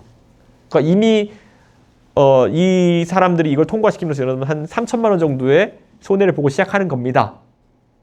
인데 사실은 나중에 2천만 원은 받을지 안 받을지도 모르는 금액이기 때문에 내 돈 한 5천만 원 손해 보셨다 생각하면 됩니다. 왜냐? 이분들이 여러분의 의사와 관계없이 통과를 시켰기 때문에 그런 상황입니다. 네, 두 번째 질문은 현재 언론에서 개헌에 대한 언급을 많이 하는데, 개헌이 필요하다고 생각하시는지, 그리고 필요하다고 생각하시면 가장 필요하다고 생각하는 부분이 무엇인가요? 약간 이 개헌에 대한 여론조사는요, 하는 게 의미가 없어요. 예를 들어 개헌한다 그러면 개헌하시겠습니까? 그러면 뭐 60, 70%가 동의하고 이렇게 그냥 가거든요. 약간 세금 안 내고 싶으면 손 들어보세요. 뭐 이런 거랑 비슷한 질문이에요. 무의미한 여론조사를 계속 때리고 있는데, 개헌에 있어서 가장 중요한 거는 어떤 개헌을 하냐에 대한 부분이잖아요. 근데 또 물어보기가 복잡하니까 맨날 물어보는 게 뭐 5년 단임제냐, 4년 중임제냐, 내각제냐 이런 거 물어보거든요. 근데 저는 지금 대한민국의 개헌 수요가 발생한 게 아까 큰 틀에서 정치가 반지성의 영역에 있기 때문에 지금 이런 게 발생하는 거지. 저는 아까 말했잖아요. 윤석열 대통령에 대한 굳은 신뢰가 있다고. 저 사람은 5년 단임제 대통령인데 미친 짓을 한 거고, 4년 중임제 대통령이었어도 미친 짓을 했을 거고, 수상이었어도 미친 짓을 했을 거예요. 그러니까 이거는 사람이 정말 이상한 사람이 뽑힌 거에 문제가 가장 큰 거지. 저는 그래서 개헌이 그 권력 구조 조금 바꾼다고 해가지고 대한민국의 문제를 일소할 것이다라는 그런 로또주의에는 빠지지 않으려고 해요. 저는 전반적으로 대한민국의 그런 정치 문화 자체가 좀 개선돼야 되는 것이고, 한편으로는 여러분 세대 같은 경우에는 지금 어느 세대보다도 훌륭한 교육을 받았고, 그런 이성적이고 논리적인 판단을 하기에 교육된 훈련받은 세대이기 때문에 점진적으로 밀려 올라가면서 그게 해결될 것이다, 이렇게 보는 게 더 큽니다. 그러다 보면은 가다 보면은 아마 이게, 왜냐하면 나이 든 세대 같은 경우에는요, 선출된 왕을 모신다는 개념이 심해요. 정치에 있어가지고. 이게 우리나라가 원래 조선시대에 대한제국까지 갔다가 왕국에서 황제국으로 갔다가 그 다음에 일본 천황을 정점으로 하는 식민지 시대를 겪고, 그 다음에 이제 갑자기 광복을 맞이하니까 어떻게 가야지 하다가 이제 사실상 왕족 출신인 이승만을 그냥 대통령 뽑은 거 아니겠습니까? 그 다음에 이제는 철권 통치를 하는 군인들이 득세하게 되면서 대한민국의 대통령이라 함은 그냥 이거가 된 거죠. 네. 그래가지고 그런 기대치가 있는 거죠. 실제로 박정희 대통령과 그 당시에 군부 세력에 의해 가지고, 그 당시에는 군인들이 가장 교육 잘 받는 엘리트였으니까, 장교들이. 그때 그들이 주도한 산업화 때문에 산업화가 됐다고 생각하시는 분들이 지금 빨간당을 하시는 거고, 그 다음 민주화의 과정 속에서도 민주화라는 걸 할 때 어느 나라든지 영웅을 세워요. 영웅을. 남아프리카 같은 경우에 가보면 넬슨 만델라를 영웅 세웠죠. 독립운동을 위해서 인도도 간디나 네루를 영웅 만들었죠. 그런 것처럼 어느 나라나 민주화 투쟁이나 이런 과정 속에서는 영웅을 만듭니다. 그래서 그 영웅을 중심으로 민주화도 영웅서사로 이제 우리가 취급하기 때문에 김대중, 김영삼 같은 카리스마가 있는 그런 지도자들에 대해 가지고 우리가 향수를 느끼는 거기 때문에 민주화의 정당에서도 그런 영웅을 필요로 하는 거죠. 근데 이제는 그 당시엔 산업화와 민주화라는 그 시대의 시대 정신 하나만 풀어낼 수 있는 지도자면 됐는데 지금은 그게 아니라는 거죠. 지금은 정말 국제적인 이해관계를 잘 알고 거기서 대한민국을 이끌 수 있는 리더가 필요한 것인데 이거는 저는 더 이상 어떤 현인 한 사람으로 해결되는 문제가 아니다 이렇게 봅니다. 그래서 저는 대통령의 권한을 상당 부분 이제 썰어내는 게 중요하다 그런 생각합니다. 그래서 가장 중요한 것이 대통령이 임명할 수 있는 자릿수를 확 줄여버려야 됩니다. 예. 예를 들어 지금 대통령에 임명되면 만여 개의 자리에 낙하산을 내려보낼 수 있다 하는데요. 그 안에 보면 뭐 사실상 한전사장부터 지금 한전사장 누가 보시면 혹시 아십니까? 김동철 의원이라고 4선 전직 의원이 하고 계세요. 근데 이분이 전력과 관련해가지고 어떤 이력을 갖고 있는지 아무도 모르거든요. 그거 외에도 보면 무수히 많은 이제 낙하산성 인사들이 가가지고 공기업부터 이런 거대 덩어리를 장악하고 있거든요. 저는 이거를 오히려 조금씩 잘라내는 게 중요하다. 이러면 또 얘기 나오겠죠. 민영화하자는 거냐 뭐 이런 얘기 나오겠죠. 그러니까 그렇게 단순하게 보지 말라는 거죠 지금. 예. 그렇게 단순하게 자꾸 뭐 이렇게 이런 대통령의 권한을 줄이자는 얘기를 하면 그럼 민영화하자는 거냐 나쁜 놈 민영화 나쁜 거 이런 거로 가지 말자는 거. 제가 민영화하자는 얘기도 아니에요. 근데 대통령의 권한을 어떻게 축소할까에 대한 얘기를 하다 보면은 자연스럽게 그게 나올 수밖에 없는 그런 구조인 거죠. 언뜻 보면 뭐 민영화하면은 뭐 요금이 갑자기 2배로 뛴다 3배로 뛴다 뭐 이런 것들 얘기하는 경우도 있을 텐데 우리나라에 민영화된 기업 굉장히 많거든요. 포스코가 민영화된 기업이에요. SK텔레콤이 민영화된 기업이에요. KT가 민영화된 기업이에요. SK주유소가 민영화된 기업이에요. 그런데 SK주유소가 GS보다 비싼가요? 딱히 그런 인상은 없죠. SKT와 KT가 다른 나라에 비해 통신비가 비싼가요? 그런 거 아니거든요. 그러니까 민영화라는 거는 사실 가격 구조에 있어서 경쟁으로 촉진시키는 거기 때문에 그 문제가 아니에요. 독과점이 발생했을 때 발생하는 문제거든요. 근데 제가 이런 말씀 계속 드린 건 뭐냐면요. 대한민국이 그런 대통령 하나 잘 뽑으면 경제가 발전한다. 이런 환상에서 빨리 벗어나야 되는 거거든요. 오죽하면 이재명 대표 같은 분도 그분이 민주당에서 대통령 하겠다 나오시는 분인데 최근에 젠비디아 논란 보면은 이분이 자기가 엔비디아를 만들겠다고 하잖아요. 이거는 말이 안 되는 거거든요. 예. 엔비디아를 만들어가지고 30%의 지분을 확보해가지고 국민 여러분이 세금 안 내도 되는 세상 만들겠다. 이게 정연적인 박정희식 개발 마인드거든요. 박정희 대통령이 포항제철 만들어가지고 그렇게 했잖아요. 근데 그걸 오히려 이재명 대표 같은 분이 그렇게 얘기한다는 것 자체가 그만큼 아직까지 이재명 대표 판단하기도 대한민국 유권자의 상당수는 그런 뭔가 나라님이 우리 경제를 갑자기 살려줄 거야 같은 환상에 빠져있기 때문에 뭐라도 제시하려다 그런 걸 제시한 거죠. 사실 엔비디아가 뭔지 알았겠습니까? 그냥 요즘 핫해지니까 그걸 언급하신 거겠지. 그러니까 저는 이런 문제가 발생하지 않으려면은 대통령이 만능 인물인 것처럼 우리가 자꾸 띄워 올리는 것도 좀 이제 피해야 되는 게 아닌가 그런 생각을 합니다. 그래서 개헌의 방향은 무조건 분권이고 권한을 나눠야 된다 그런 생각입니다. 네, 다음 질문은 최근에 광장 정치로 인한 논란이 많은데 직접 민주주의를 증진한다는 긍정적인 견해와 극단주의를 주장한다는 비판이 같이 존재합니다. 이에 대한 생각이 궁금합니다. 그 광장 정치라고 하는 것과 함께 유튜브가 저는 오히려 더 문제가 되고 있다 보거든요. 알고리즘이나 확신 효과, 아까 말했던 것처럼 이준석은 조국 딸과 결혼했어, 뭐 이런 거. 근데 그거 위에 뭘 쌓으려도 다 거짓말이거든요. 밑단이 엉터리이기 때문에. 근데 그런 게 반복되고 있는 거고, 저는 가짜 뉴스에 대한 적극적인 통제, 이걸 무슨 뭐 검열로 할 건 아니지만은 결국에는 어느 정도는 이것 때문에 피해를 보면서 국민들이 면역이 생겨야 되는 거죠. 예. 이제는 보수 정당에 있는 사람들이나 보수 진영에 있는 사람들도 어떤 미친놈이 캡틴 아메리카 옷 입고 돌아다니면서 CIA라 주장하면은 안 믿겠죠. 우리 사회가 사실 비싼 비용을 지불하면서 이런 쪽으로 서서히 진화를 해갈 겁니다.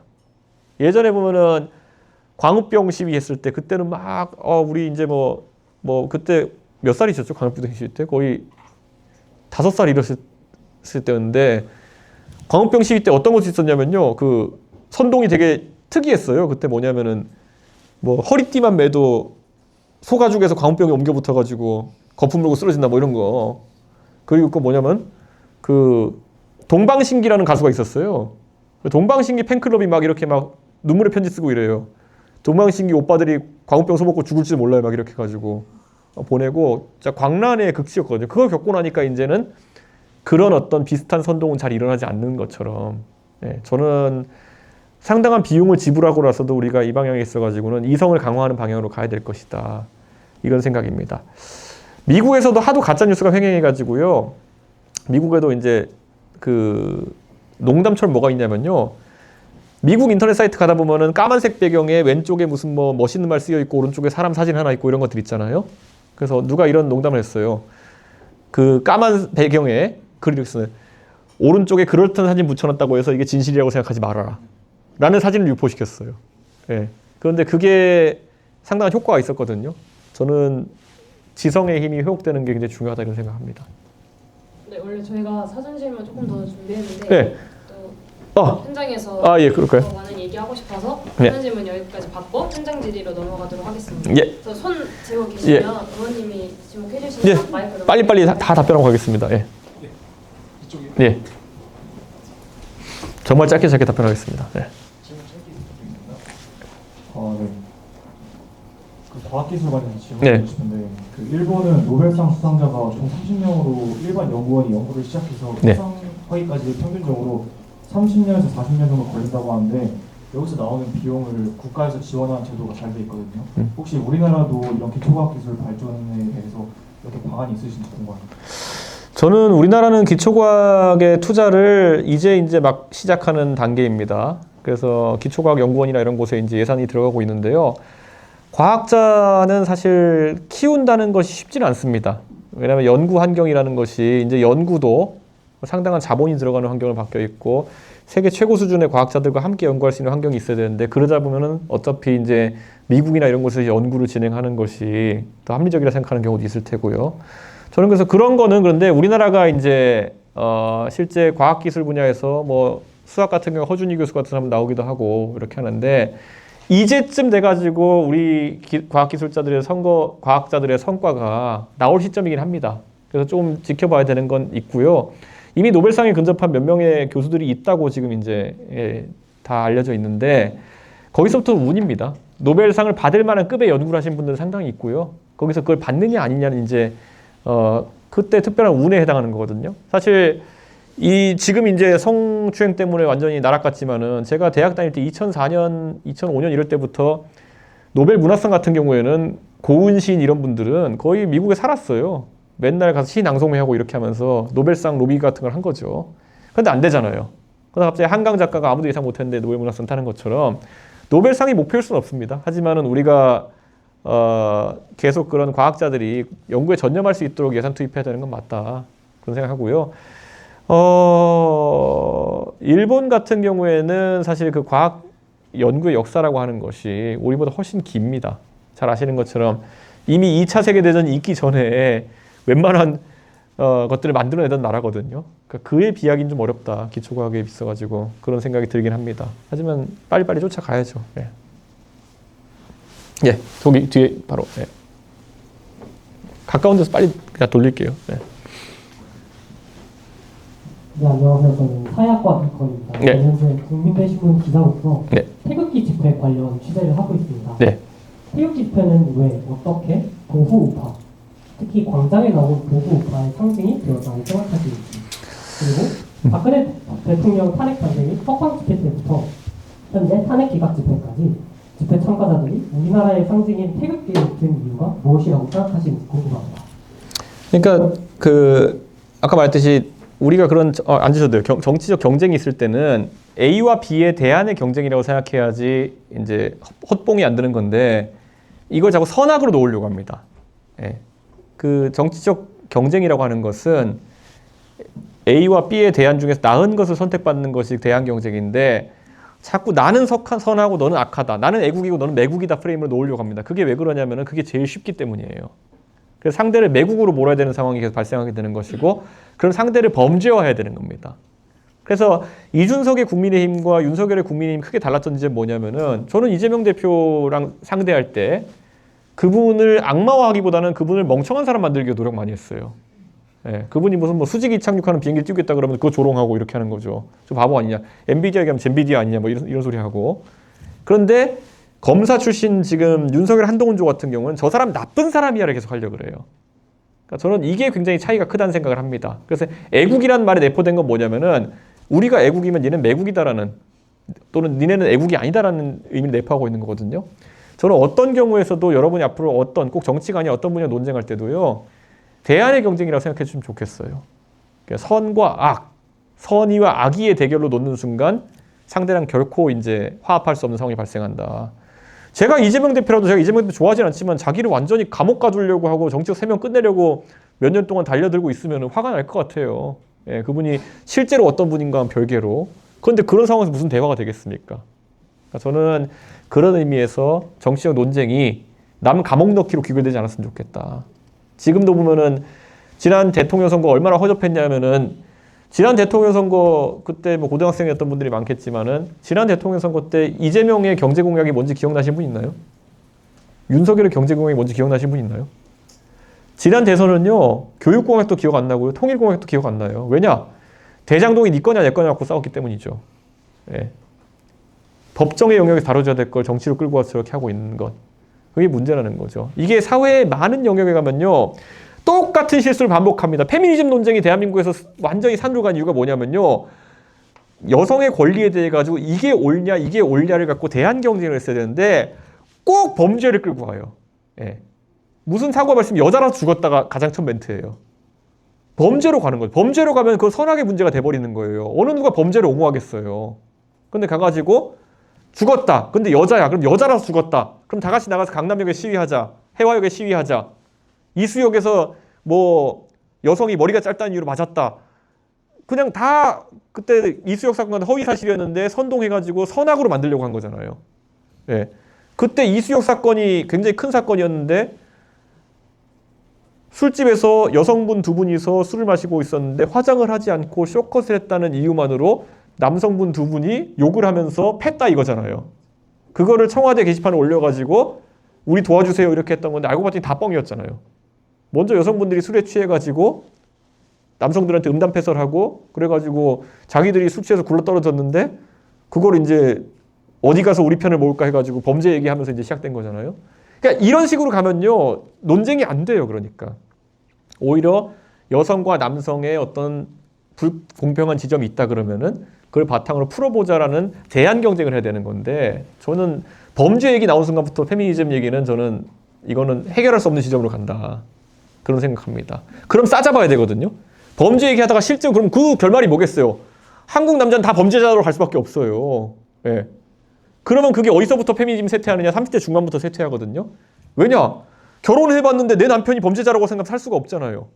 예. 그 다음에 내가 아이를 낳으면 예를 들어 아이를 둘 낳으면은 남남 여여 여남 남녀 이렇게 75% 확률로 내가 아들이 있는데 한남 유충일 할 수 없잖아요. 내 아들한테.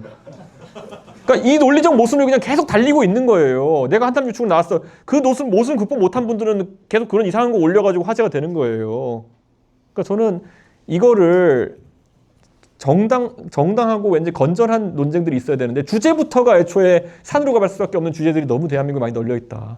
그런 지적을 하고 싶습니다. 또 예. 혹시 방금 답해 주신 내용 기사에 인용해도 될까요? 예, 이미 다 영상에 MBC에 찍었습니다. 예. 예. 예. 안녕하세요. 정치외교학과 23학번으로 재학 중인 대학생 한시아라고 합니다. 네. 먼저 강연 감사하게 잘 들었고요. 네.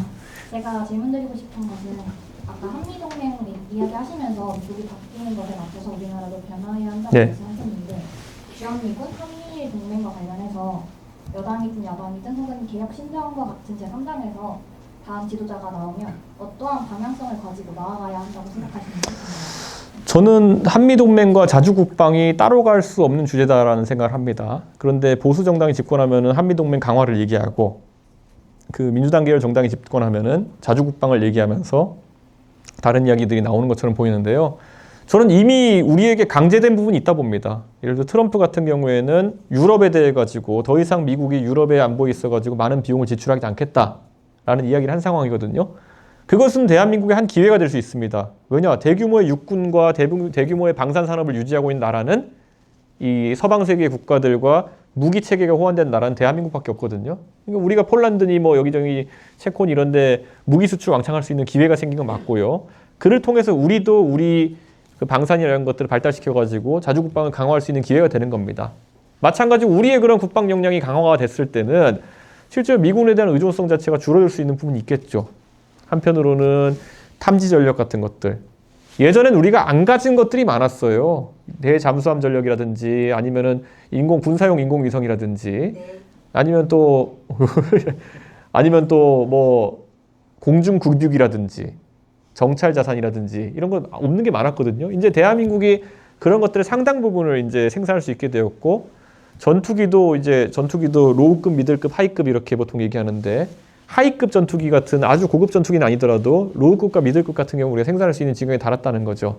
그럼 우리가 그거를 냉정하게 이제 자주국방에 대해 가지고도 보수 진영 좀 열린 마인드로 봐야 된다. 그래서 저는 미국이 갈수록 세계 경찰 역할을 하는 것에서는 벗어나려고 할 것은 우리가 선택할 수 있는 게 아니에요. 그 길이 오는 과정 중에서 우리가 자주국방을 강화하면서 한편으로는 수출의 가능성을 굉장히 많이 열어젖히는 것이 중요하다. 저는 그렇게 되면 저는 꼭 우리가 손해보는 부분만 있지는 않을 것이다. 이런 생각하고요. 한미 간의 원자력 협정이나 이런 것들로 인해서 우리가 핵 잠수함 같은 것들을 얻을 수 있는 가능성 같은 게 열릴 수도 있거든요. 그런 것들은 이제 너무 대놓고 정치인들이 얘기할 건 아니고 집권하는 사람들이 그에 맞게 이제 일을 추진해 나가야 될 필요가 있겠죠. 예. 네, 또 질문. 예, 여기 앞에 예. 그 다음에 뒤로 갈게요. 예.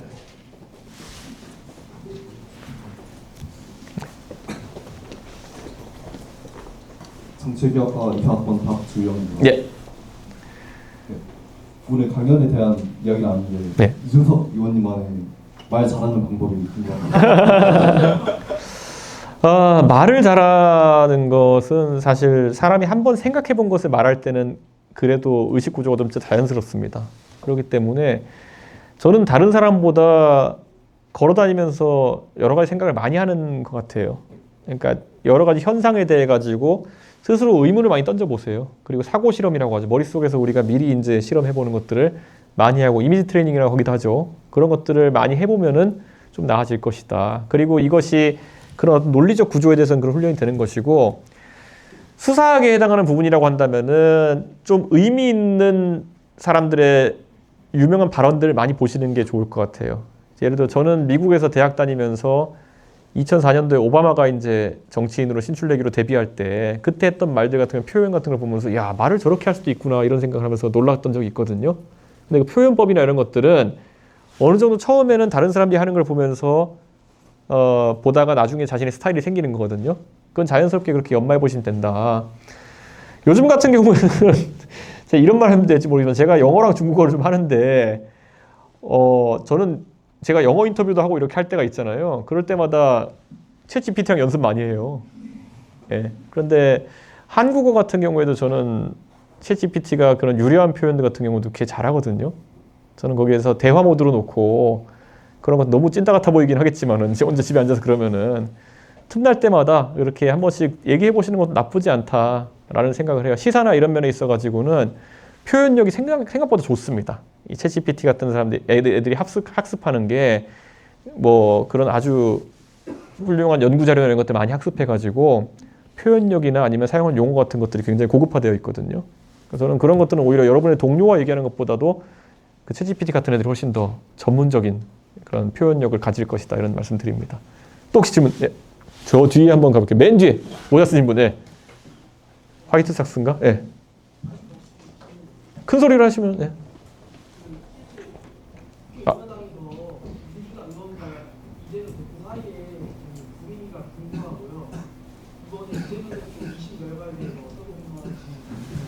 자, 그러면 국회의사당에서 이재명 대표와 민주당 의원들의 분위기가 어떻냐? 그 정확히는 이제 다른 민주당 의원들이 이재명 대표에 대해서 좀 기분을 맞춰준다거나 왜냐하면 이번 국회의원 선거 때 안 이재명의 축에 들었으면 그 경선에 대해서 어떻게든 낙선시키려는 걸 제가 들었거든요, 실제로. 그래서 이런 거 관련해서 좀 궁금하기도 하고요. 이번에 이신 관련해서 유죄가 예상을 했는데 사실 무죄가 나온 거에 대해서 좀 궁금하기도 합니다. 이재명 대표 같은 경우에는 뭐 민주당에서 본인 일당 체제를 구축하기 위해 가지고 실제 많은 사람 쳐냈죠. 예, 그렇기 때문에 그분은 굉장히 대한민국 정치도 그렇게 할 가능성이 높다. 당내 정치 그렇게 하셨으니까. 그런 위험성은 많은 분들이 인지하셨을 거다 이렇게 보고요. 이재명 대표 같은 경우에는 글쎄요. 2심 판단 같은 경우는 저도 이해가 가지 않습니다.